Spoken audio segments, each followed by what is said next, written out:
tata ruang. Kalau tata ruang itu kan sebenarnya ruang ya, maksudnya kalau ruang itu kan sebenarnya kesatuan fungsi ya. Kalau wilayah itu kan kesatuan apa namanya fisik. Nah, batas fisik, ada batas ya biasanya kan ditentukan dengan batas fisik. Kalau RML Talks. Let's get talks.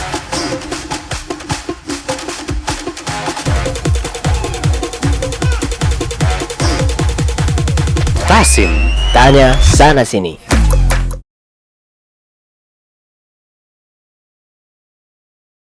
Assalamualaikum warahmatullahi wabarakatuh. Sobat Tasin, dimanapun Anda berada, kembali lagi dengan saya Denny Irawan dalam program Tasin, Tanya Sana Sini.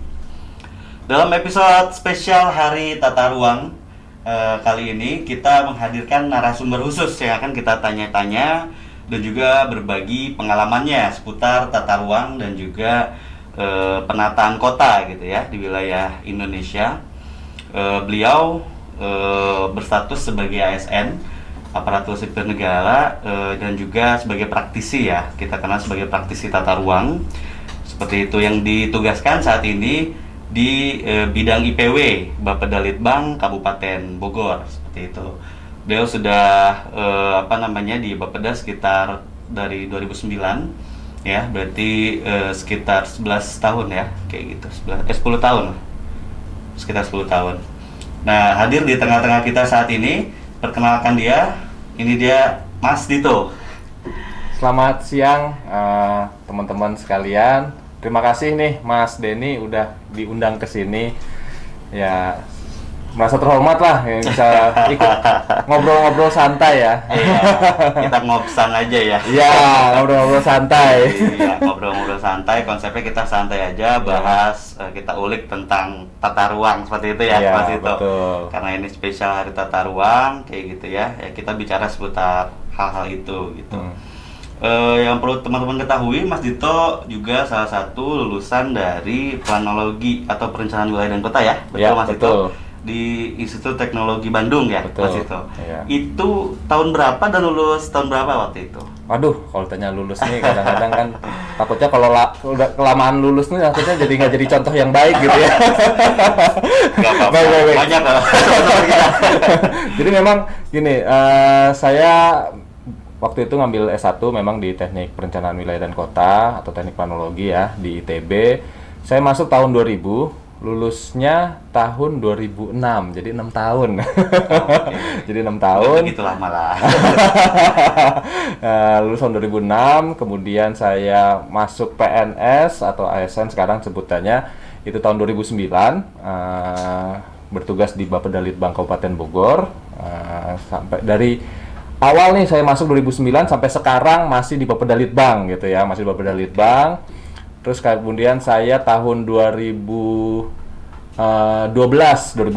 melanjutkan, kebetulan mendapatkan beasiswa di Pemda, melanjutkan ke S2 di kajian perkotaan, kajian pengembangan perkotaan di Universitas Indonesia, lulus tahun 2014 gitu Mas. Oke, luar biasa itu sekitar sedikit informasi lah ya, sejarah dari Mas Dito. Iya.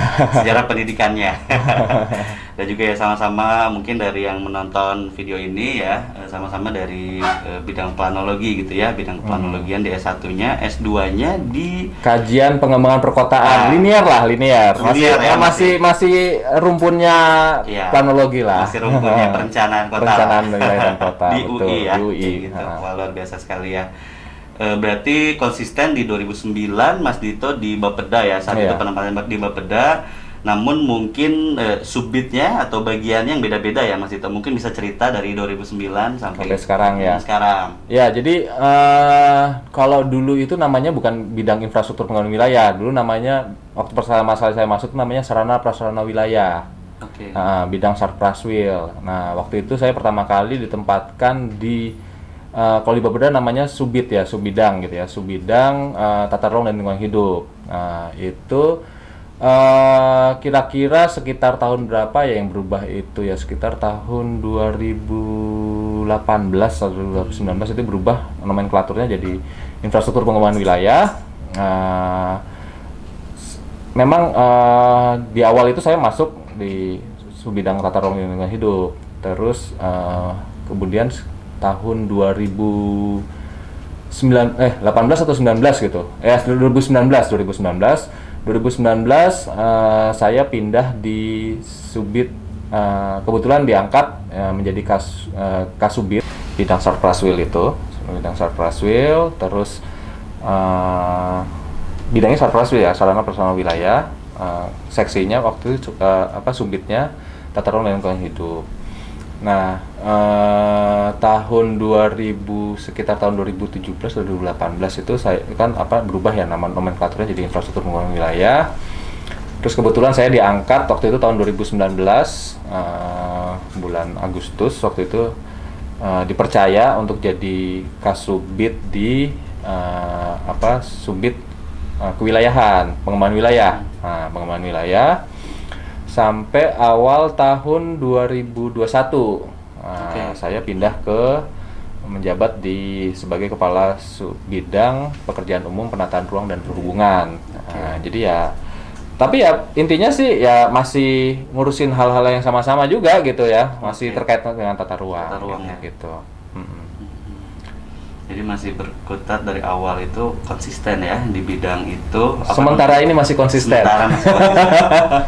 Di perencanaan tata ruang. Ya mungkin kedepannya kita tidak akan tahu kan gitu ya. Nah itu yang sedikit gambaran ya.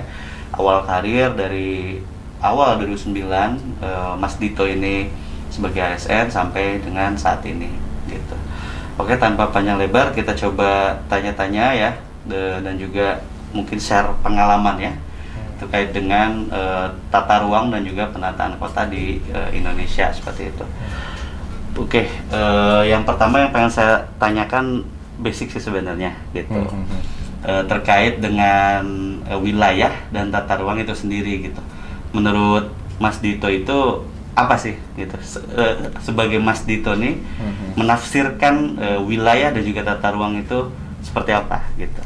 Mungkin bisa sharing ke teman-teman. Ini tuh nanti saya takutnya suruh ngulang mata kuliah dasar-dasar perencanaan ya. Benar-benar saya nggak salah jawab ya. Jadi nggak apa-apa, kita diskusi ya. Diskusi. Jadi, memang kalau ya beda ya antara wilayah dengan tata ruang. Kalau tata ruang itu kan sebenarnya ruang ya, maksudnya kalau ruang itu kan sebenarnya kesatuan fungsi ya. Kalau wilayah itu kan kesatuan fisik. Nah, batas fisik, ada batas ya biasanya kan ditentukan dengan batas fisik kalau wilayah. Tapi kalau ruang itu dibatasi oleh fungsi. Nah, keterkaitan fungsi. Jadi ada misalnya secara gampang lah wilayah administrasi. Wilayah administrasi itu batasnya apa sih? Batasnya kan sungai, jalan. Kan gitu. Tapi kalau ruang, siapa yang bisa membatasi ruang? Nah, sebenarnya kita nggak bisa membatasi. Ketika yang membatasi itu, yang bisa membatasi itu adalah kesamaan fungsi, gitu ya. Ketika kita bilang ruangnya adalah ruang pertanian, kita bisa bilang ruang pertanian itu ketika nih ada kesamaan, misalnya bentuk lahan sawah, misalnya, maka kita sebutkan wilayah pertanian. Atau walaupun nih misalnya ini ada sungai lewatin sesuatu bahkan nih kesamaan fungsi sosial itu juga membentuk ruang. Misalnya nih saya tinggal dengan kelompok anggaplah misalnya kelompok elit, itu kan membentuk ruang walaupun mungkin bisa saja rumahnya sama-sama ini tapi mungkin ada yang bangkrut tapi kan secara ini fungsi status masih membentuk ruang. Ya itu yang dinamakan ruang ya. Dan ruang itu bisa nggak bisa dibagi berdasarkan fisik tadi. Fisik, betul dibagi fisik. Bisa dibatasi berdasarkan fisik, tapi bisa saja juga enggak. Dan kan dibagi ada ruang udara, ruang tanah, ruang darat dan laut. Gitu. Oke. Berdasarkan turunannya dari ruang itu ya. Mungkin teman-teman akademis juga ya sering dengar dan juga di kewilayahan terkait dengan struktur ruang ya, pola ruang dan juga kawasan strategis ya gitu. Mungkin Mas Dito bisa berbagi informasinya gitu terkait dengan mungkin perbedaan atau persamaannya dari ketiga hal tersebut gitu. Struktur ruang, pola ruang, dan kawasan strategis itu ya basic ada di ini ya, dokumen. Ini kayaknya nanti bisa jadi satu SKS. Mungkin ini ada ini ya, kuliah singkat lah ya, kuliah santai. Tapi memang gini, sebenarnya menjelaskan ilmu perencanaan ya, tata ruang gitu ya, dalam konteks tata ruang itu tuh kalau ke orang awam tuh susah-susah gampang gitu ya. Orang awam dalam artian di luar keilmuan planologi ya. gitu ya. Orang bicara struktur teh apa sih gitu, pola teh apa, kawasan strategis teh apa gitu ya. Tapi secara sederhana kita bisa bilang gampangnya gini lah. Yang dinamakan struktur itu tuh sebenarnya kan sesuatu yang membentuk pola gitu.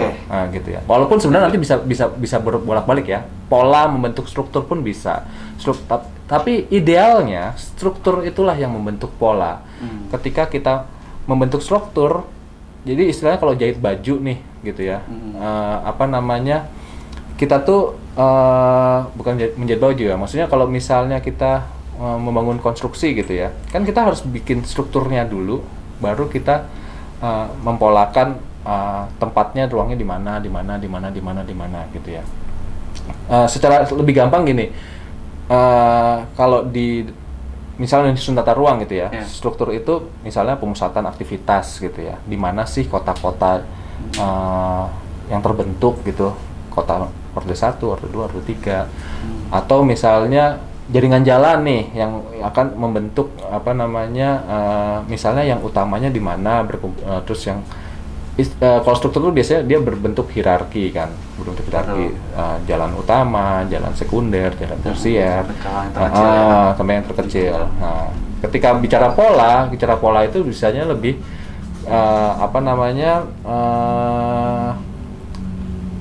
fungsi kali ya sama saya. Iya, jadi pembagian berdasarkan fungsi, sehingga dia bagi polanya itu membentuk pola-pola tertentu ya di suatu ruang itu. Terus kalau yang kawasan strategis. Kawasan strategis itu biasanya lebih pada prioritas. Yang diprioritaskan. Nah, sesuatu yang diprioritaskan. Jadi wilayah, karena gini, kita nggak mungkin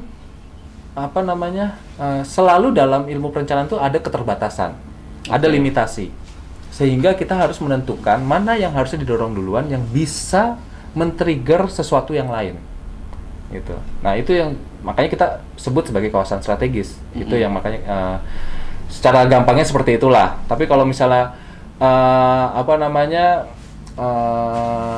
biasanya nih faktanya di lapangan itu semuanya pengen jadi yang prioritas gitu. Iya, nah betul. itu yang agak susah. Fakta di lapangannya seperti itu, teman-teman. Gitu. Dan itu berupa kawasan tertentu yang didelineasi, yang disepakati gitu ya. Untuk menjadi kawasan-kawasan yang diunggulkan tadi gitu ya. Kayaknya Mas ini lebih hafal gitu Mas. Saya mah di atas buku aja nih. Kan cuma berbeda mungkin ya cara praktiknya gitu. Makanya kita coba sekalian matchingin. Iya. Sekalian matchingin gitu. Sebenarnya dari ketiga yang tadi ya Mas Dito, sang pengambil keputusan gitu ya, yang ketok palu disepakatinya ketiga ya bagian ruang tadi itu kepala daerah gitu ya, atau dewan atau seperti apa? Ya sebenarnya kalau untuk pengambilan kebijakan itu, nah ini jadi sesuatu hal yang susah juga ya. Kenapa? Karena kan biasanya untuk menentukan sesuatu menjadi untuk memutuskan sesuatu itu kan pasti kita lihat benefit, keuntungan dan kerugiannya gitu ya. Pasti kan semuanya nggak akan mungkin bisa memuaskan semua pihak, tapi bagaimana yang paling optimal, yang paling menguntungkan untuk mayoritas banyak pihak. Pertimbangannya itu. Ya. Dan disepakati, kata kuncinya disepakati sebenarnya, disepakati. Apa yang kebijakan itu disusun ketika itu disepakatin sehingga menjadi sebuah produk kebijakan. Secara aturan hukum memang yang menetapkan kepala daerah gitu ya, melalui peraturan daerah kan gitu kan, produk-produk tata ruang. Cuma pasti kepala daerah sebagai pengambil kebijakan paling tinggi di daerah, baik itu berupa perbu ataupun perda. Bedanya kan kalau perda itu kan berarti kan disepakati dengan legislatif, biasanya mengikat ke seluruh elemen masyarakat. Nah, kalau misalnya perbub itu dia menjadi acuan bagi unsur-unsur di pemerintahan, gitu ya. Jadi secara sederhana sebenarnya gini. Kalau kita mau itu tuh berlaku untuk semuanya, dipatuhi untuk semuanya, dan itu bisa diterapkan untuk semuanya, harusnya menjadi peraturan daerah, karena kan disepakati untuk semua disepakati. Jadi nggak hanya kepala daerah itu udah berdasarkan nggak hanya pertimbangan eksekutif, tapi pertimbangan legislatif juga. Legislatif ini kan perwakilan masyarakat. Betul. Jadi intinya masyarakat juga harus terlibat. Nah, tapi di luar itu kan dalam proses penyusunan pun juga ada yang namanya konsultasi publik. Betul. Nah, konsultasi publik itu kan sebenarnya kan kita dengar pendapat kepada masyarakat, kepada seluruh stakeholder gitu ya, yang ada di di dalam suatu wilayah gitu ya, untuk mendapat masukan gitu ya. Ini bagusnya rencana ini seperti apa sih gitu ya. Saya tuh selalu bilang gini, tata ruang itu selalu penuh dengan nuansa negosiasi gitu ya. Negosiasi ini bukan dalam artian negatif gitu ya, tapi negosiasi ini dalam artian mencari titik temu gitu ya, mencari titik temu dalam sebuah, misalnya kita mengembangkan sebuah kawasan gitu ya. Kalau misalnya kita gini, pasti selalu bilang, kalau orang lingkungan bilang tidak membangun apapun itu paling baik untuk lingkungan gitu kan. Tapi kan bukan berarti loh, ini kan kita harus mikirin juga nih, jumlah penduduk naik terus.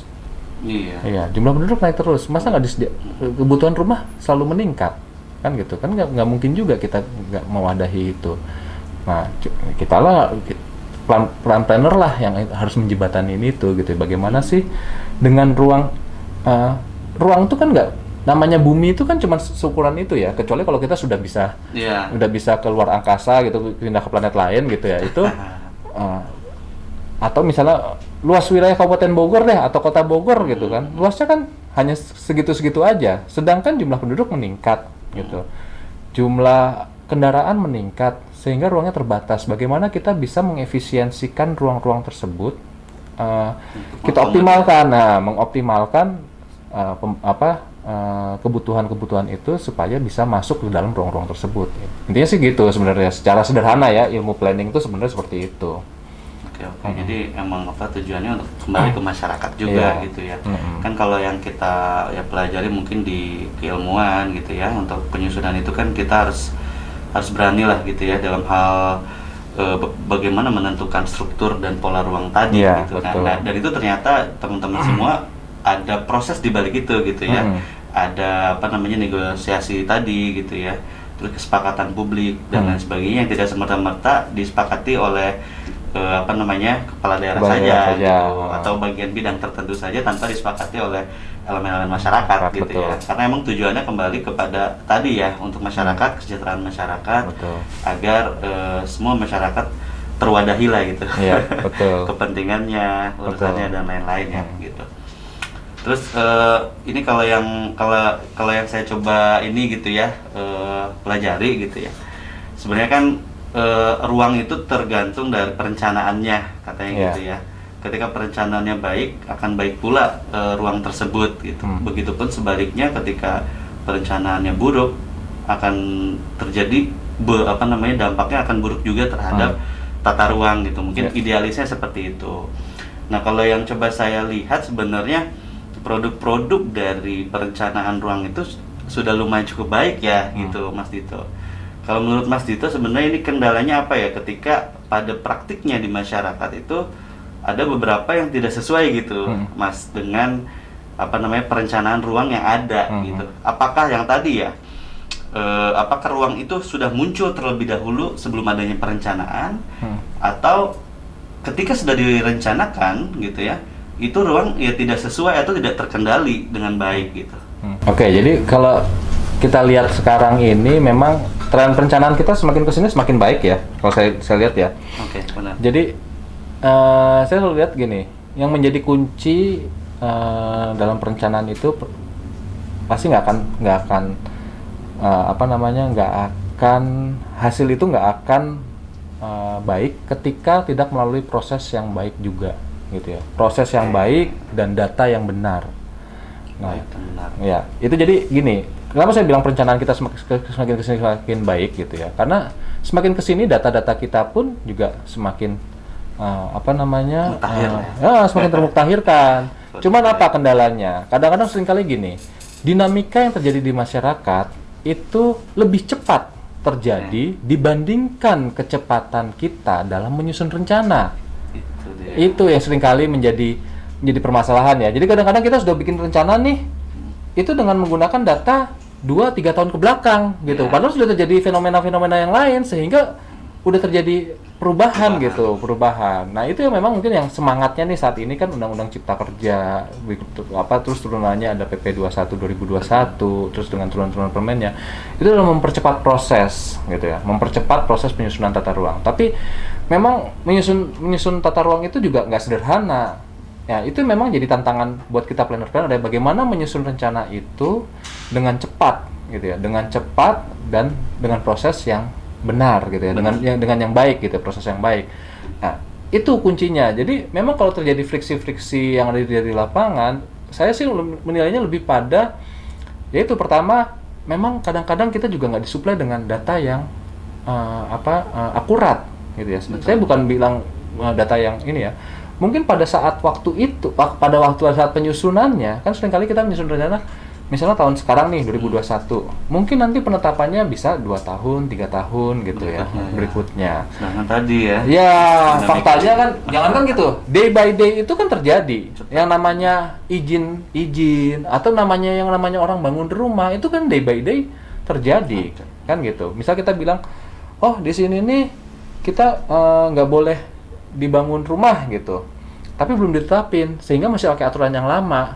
Nah, aturan yang lama itu yang membuat kita masih misalnya keluar izin di situ, sehingga pada saat itu ternyata saya pas ketika mau perluasan nggak bisa, ternyata tanah saya udah nggak bisa dikembangin lagi padahal waktu itu bisa. Nah, itu seringkali terjadi seperti itu. Termasuk juga gini, misalnya ketika kita tidak dilengkapi dengan data-data yang akurat, sehingga kita bagaimana planner itu akan lebih pede ketika dia disuplai dengan data yang lengkap gitu. Ketika datanya lengkap sehingga kita bisa dengan yakin bahwa oke, ini harusnya bagusnya ini gitu ya. Dan semakin kesini semakin ini ya, semakin semakin baik lah. Ya, dan kuncinya nggak hanya kita mempercepat proses penyusunan, tapi adalah bagaimana kita juga mempercepat proses penyediaan data. Gitu. Data itu harus dikumpulkan dengan cepat sehingga kita tersinkronisasi ya. Iya, betul. Sehingga data-data itu bisa menjadi suatu buah produk perencanaan yang baik. Tapi juga ini, kita juga perlu ingat juga gini, dalam perencanaan ilmu tata ruang gitu ya. Itu juga dikenal dengan pertimbangan-pertimbangan. Nah, pertimbangan-pertimbangan di sini maksudnya apa? Jadi gini, seringkali kita juga nggak bisa menjawab semua menjawab semua tantangan yang dihadapi gitu ya. Pasti selalu ada hal-hal kecil atau ada beberapa hal-hal yang mungkin kita pada saat waktu itu belum menjadi isu. Kan sekarang seperti ini ya, seperti pandemi. Siapa yang bisa memprediksi waktu itu terjadi pandemi? Sehingga ruang kita kan belum siap untuk menghadapi pandemi. Nah, sekarang kita disuruh nih untuk mempersiapkan pandemi. Ya, kita kan berharap pandeminya cepat berlalu kan. Nah, tapi kita menyiapkan infrastruktur untuk pandemi gitu. Nanti jadi bagaimana kita juga harus punya pertimbangan ketika itu bagaimana kita untuk secara cepat untuk merespon ketika udah nggak jadi pandemi lagi kan gitu. Nah, itu yang memang yang harus seorang planner tuh harus bisa menjawab itu. Jadi memang tugasnya perencanaan ini cukup berat lah ya, cukup berat memang untuk menentukan kebijakan-kebijakan itu. Tapi saya selalu berprinsip seperti ini. Kebijakan itu harus memang bisa membaca situasi. Situasi dalam artian apa ya? Harus punya istilahnya jalan lain gitu ya. Ketika kita menghadapi ini, itu harus ada alternatif. Ketika misalnya terjadi seperti ini, itu kebijakannya seperti apa? Oke. Ada jadi, plan A, plan B ya. Makanya dikenal dengan apa yang namanya pendekatan diskresi. Nah, pendekatan diskresi itu bukan berarti itu sesuatu yang melanggar aturan juga. Saya selalu bilang gini, diskresi itu akan bisa dilakukan ketika itu menjadi kebijakan juga. Jadi kita harus bisa memperhitungkan hal-hal apa aja yang akan membutuhkan pertimbangan diskresi ya. Nah, itu yang juga harusnya dikemas dalam aturan tata ruang gitu ya. Saat ini belum ada ya? Sekarang kan ini sudah dilakukan. Misalnya ya, kalau misalnya contoh kita nih di Bogor gitu ya. Misalnya kalau kita belum bisa memprediksi bahwa ketika lahan ini misalnya berada di daerah rawan bencana, kita sudah bisa bilang bahwa itu di rawan bencana kan gitu ya. Kita bilang nih, lahan itu di daerah rawan bencana. Daerah rawan bencana itu kan bukan berarti nggak boleh dibangun. Boleh, tapi dengan kriteria teknis tertentu. Misalnya nih, daerah rawan banjir. Oke, kita tahu dia rawan banjir. Nah, ketika dia rawan banjir, ketika dia masuk ke kawasan itu, ya kita kenakan nih pertimbangan tertentunya ya. Kan kita kalau misalnya masih skala makro nih ya, masih skala tata ruang wilayah gitu ya, belum sampai RDTR. Kita kan kadang-kadang nggak bisa tahu nih, kira-kira banjirnya segimana sih, gitu ya. Makanya kan kita kasih rambu-rambu. Oke, ketika ini nanti kita bisa saja melakukan kajian analisis banjir sehingga nanti dipersyaratkan dalam pengajuan izin misalnya. Nah, itu contoh-contoh seperti itulah. Misalnya daerah resapan air. Kalau sakleknya kan misalnya ya udah resapan air itu kan nggak boleh gitu ya. Tapi kan bukan berarti seperti itu. Hijau saja. Tidak boleh terbangun. Nggak boleh terbangun. Tapi kan enggak gitu ya. Karena ada kebutuhan. Kalau misalnya kita bicara seperti itu, puncak resapan air semua. Nggak boleh ada pembangunan. Padahal itu mesin ekonomi kedua kita nih setelah industri pengolahan kan gitu. Nah, oke, boleh bangun di sana, tapi ingat nih rambu-rambunya. Nah, ingat rambu-rambunya zero delta key policy. Ya, gitu kita terapkan ya. Jadi silahkan dihitung dulu nih dibangunnya. Misalnya awalnya nih kondisi awalnya misalnya dia nggak ada bangunan. Misalnya ketika dia bangun 10 meter persegi gitu ya, atau 100 meter persegi gitu ya. Kira-kira dia air lariannya berapa sih? Nah, untuk menangkap air larian itu, misalnya kita perlu merekayasa apa? Kan ada dua pendekatannya, rekayasa sipil atau rekayasa vegetasi kan gitu. Rekayasa sipil bisa saja kan membangun kolam resapan. Atau misalnya lubang biopori, kolam retensi gitu. Vegetatif ya dengan misalnya yang tadinya nih dia tanah kosong gitu ya dia hijaukan sehingga resapan airnya juga semakin meningkat. Nah, itu yang harus kita pendekatan-pendekatan itu kan yang harus kita diskresikan. Siapa yang bisa menentukan pada saat itu ketika bangun sekian harus dibangun sumur resapan sekian, kan harus dihitung dulu. Nah, itu pendekatan diskresi gitu ya. Ada ketentuannya. Itu juga berarti itu rangkaian kita sebut sebagai aspek-aspek yang mempengaruhi penataan ruang ya. Betul. Jadi emang nggak mulus begitu saja gitu ya. Ada dinamika banyak di masyarakat ya. Bahkan mungkin berbagai daerah, berbagai negara bakal beda juga ya. Pasti pendekatannya, dengan kebiasaan dari masyarakatnya, dari daerah tertentu gitu ya, dan juga dari masa lalunya seperti apa gitu. Ya menarik sih. Menarik. Jadi kita semua tahu dinamikanya penataan ruang bahwa ya kita nggak asal merencanakan, disepakati, udah jadi dipetakan aja gitu ya, di frame. Enggak, tapi ternyata pada kenyataannya gitu ya. Pada praktiknya ya akan ditemukan berbagai dinamika tadi ya. Betul, pasti selalu ditemukan dengan dinamika tersebut ya.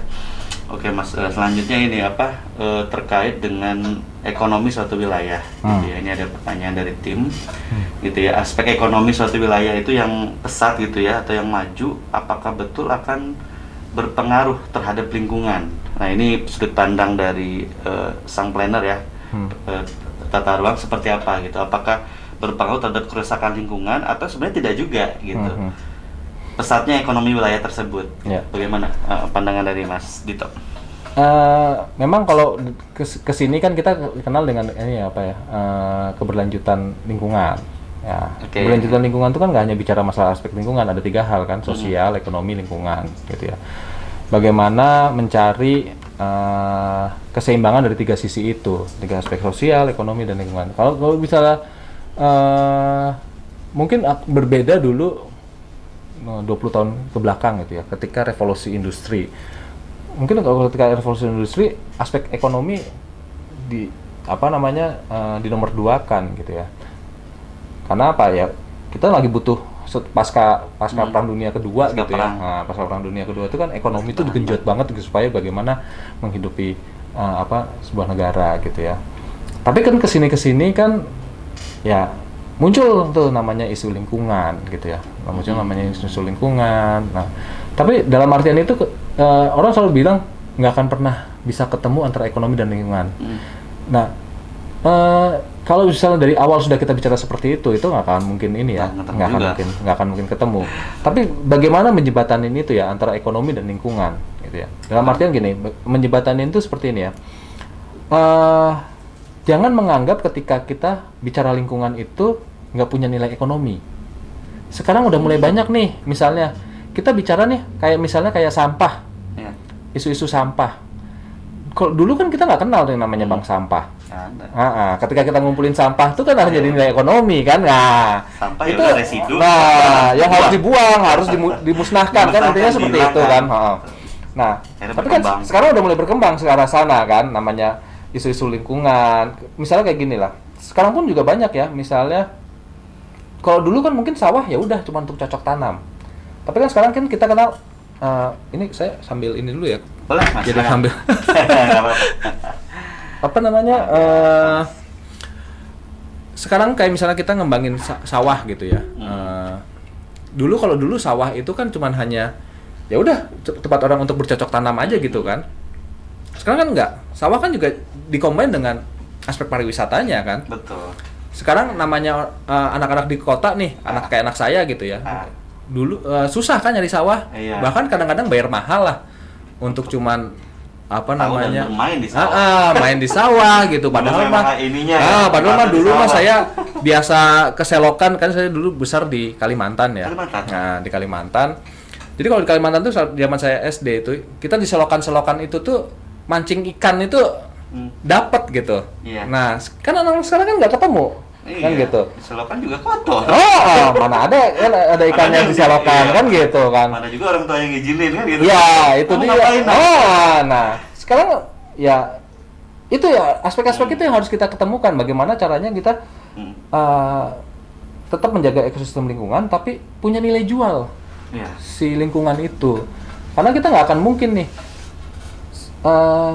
Saya tuh selalu berpikiran gini, gimana caranya supaya kita punya istilahnya nanam pohon itu punya nilai yang sama dengan kita membangun sebuah rumah.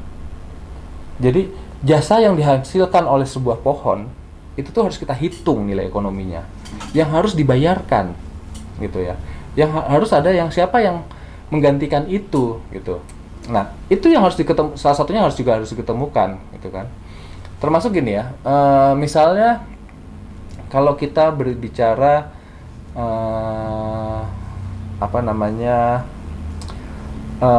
bangun sumur resapan misalnya, kan saya juga kan kita sering nih dulu waktu pas zaman waktu pada saat ada pembongkaran villa-villa gitu di puncak itu kan juga dibangun nih, habis itu muncullah gerakan biopori gitu kan. Tapi kan bangun bioporinya nggak terpola, sehingga kita nggak pernah tahu berapa sih efeknya dari sebuah lubang biopori itu ini. Nah, sekarang nih kita coba mendekatinya melalui pola resapan air di mata air